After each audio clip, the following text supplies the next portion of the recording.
Oke, assalamualaikum warahmatullahi wabarakatuh. Selamat pagi, selamat siang, selamat malam, teman-teman mahasiswa semuanya dimanapun teman-teman sekarang berada.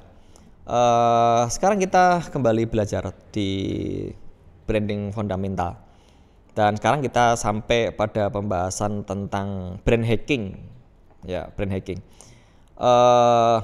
Brand hacking berarti kita akan membahas, kita akan menyampaikan bagaimana kita sudah masuk ke persepsinya pelanggan, ya kan? Bagaimana kita bisa menghack, bagaimana kita bisa menginstal ulang, ya, bagaimana kita bisa merakit ulang di mindsetnya pelanggan, ya, dengan brand hacking. Nah, kemarin kita udah pernah membahas ya tentang positioning ya, atau tentang brand positioning, ya kan?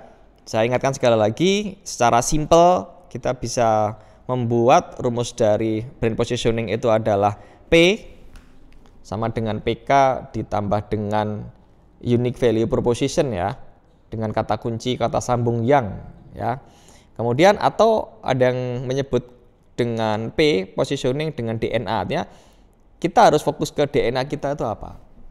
Dan kalau DNA ini sebisa mungkin jangan berubah, ya kan? DNA itu sebisa mungkin jangan berubah, ya. Yang boleh berubah itu nanti adalah di value-nya apa, DNA ditambah dengan core value, ya, ditambah dengan value edit. Ini core value ditambah dengan value edit kan. Core value artinya nilai inti yang kita jual itu apa, ditambah dengan nanti kita akan mengangkat keunggulan kita itu di mana. Kita bicara tentang value edit. Kita bisa ngangkat value editnya di service, kita bisa ngangkat value editnya di harga misalkan, kalau memang nggak ada yang lainnya, atau kita bisa ngangkat di value editnya adalah di fasilitas atau di physical evidence atau yang lainnya, ya, atau yang lainnya. Nah, di core value-nya, di value editnya itu kita bisa berubah menyesuaikan dengan kebutuhan, menyesuaikan dengan keinginan dari konsumen kita itu apa.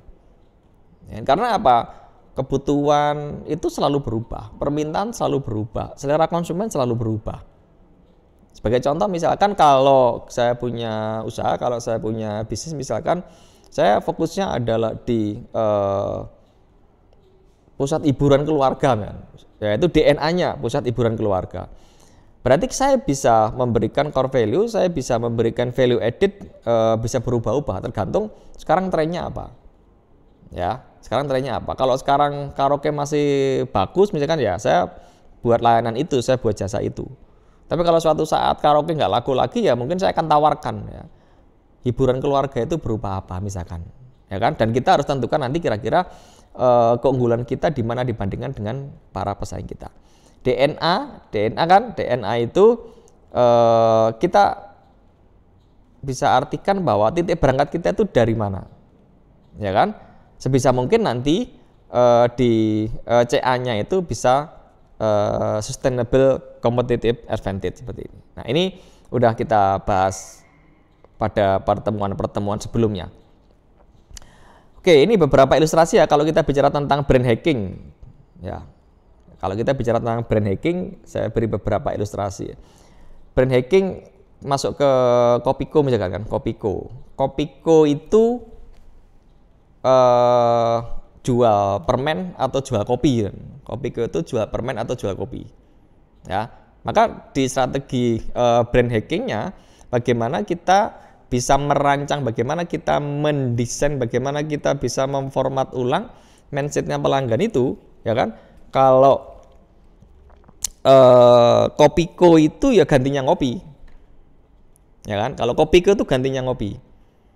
Nah, kalau Kopiko itu gantinya ngopi, sebagaimana disampaikan oleh Pak Subiakto ya, pakar branding yang ada di Indonesia, karena Kopiko itu gantinya ngopi, ya idealnya Kopiko itu nggak jualan kopi.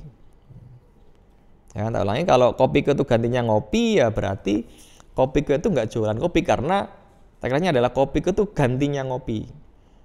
Ya, bagi orang, bagi konsumen yang mungkin karena kesibukannya, kemudian dia ngantuk, ya kan, tapi nggak memungkinkan untuk buat kopi, ya gantinya adalah permen Kopiko, maka disebut dengan Kopiko itu gantinya ngopi, ya, seperti itu kan. Nah, ini satu ilustrasi nanti kalau kita bicara tentang brand hacking.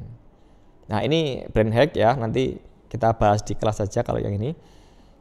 Oke. Ini kan bagaimana kita membangun brand hacking kan mulai dari bagaimana kita membangun awareness sebetulnya kan. Bagaimana kita mulainya dengan membangun awareness. Ya, ingat teman-teman tingkatan dari brand awareness ya kan?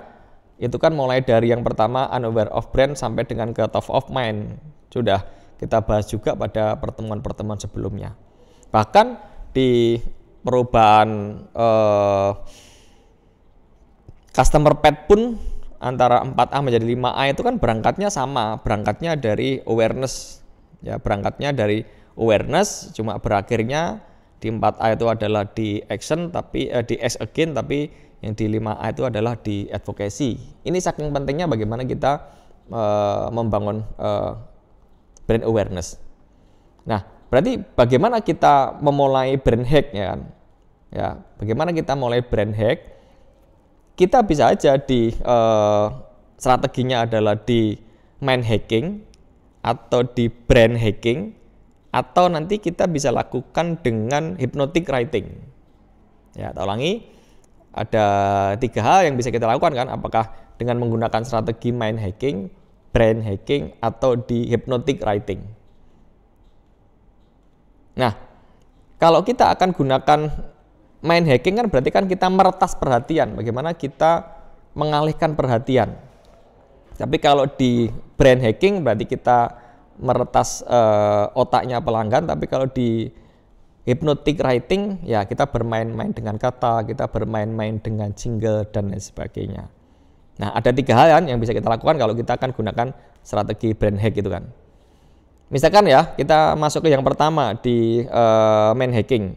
Ini kan. Bedakan kalimat ini kan. Pertama, ya kan? Anda mau makan tanpa tandanya dengan Anda mau makan beda. Kenapa? Kalau pakai tanda tanya kan berarti kita akan mengalihkan perhatian agar orang itu akan memberikan feedback kepada kita. Nah, misalkan kita mau bikin strategi bagaimana kita mau mengalihkan orang itu dari nonton TV ke IG misalkan. Atau contoh yang lainnya ketika kita mau gunakan mind hacking ini yang simple aja, yang mungkin teman-teman sering lihat ketika Anda jalan, kemudian di depan itu ada expander. Ada tulisannya jangan toleh kanan karena ada apa ya, jangan toleh kanan, jangan toleh kiri. 100 meter lagi atau berapa meter lagi jangan toleh kanan. Apa yang kita lakukan? Justru kita toleh kanan. Ya, itu strategi dari sini kan. Berarti kita mind hacking, bagaimana kita bisa meretas perhatian agar orang itu fokusnya ke situ. Tanpa tulisan itu, ya mungkin orang tidak akan noleh ke kanan atau noleh ke kiri.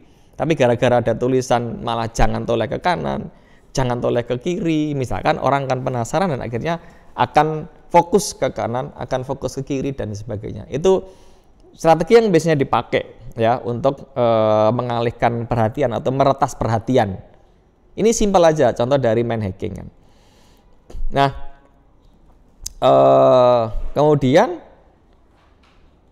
yang berikutnya nih di brand hacking ya. Saya kasih contoh aja langsung ke ilustrasi. Kalau panas-panas, situasi panas, kemudian kita datang ke Alfamart, ke Indomart atau ke toko-toko yang lainnya, ya pasti pertama kali kita akan disuguhkan sesuatu yang sifatnya segar, ya kan, segar. Kemudian seolah-olah kita diarahkan setelah ini kita mau ke mana, ke outlet mana, ke tempat apa. Itu kan berarti sudah ada strategi untuk meretas otak pelanggan. Atau dengan hypnotic writing, ya. Hypnotic writing ini bisa dengan jingle atau dengan kata-kata tadi. Sudah saya kasih contoh, kalau kopi itu gantinya ngopi, ya berarti kalau kita ngantuk nggak bisa buat kopi, ya dengan permen itu pun cukup. Ya kan, dulu ada inggeran sarapan kedua, ya kalau nggak sempat sarapan itu. Kemudian masih banyak produk-produk yang lainnya, strategi-strategi yang lainnya dengan menggunakan jingle untuk mempengaruhi agar bisa masuk ke benaknya pelanggan.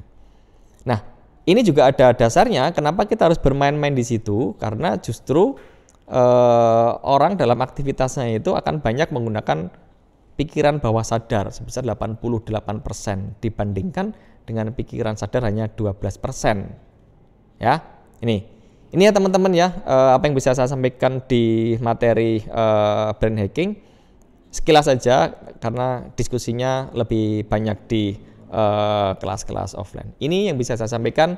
Terima kasih. Jika Anda merasa ada ganjalan perlu kita diskusikan, kita tunggu nanti diskusi kita di kelas offline. Terima kasih, mudah-mudahan bermanfaat. Assalamualaikum warahmatullahi wabarakatuh.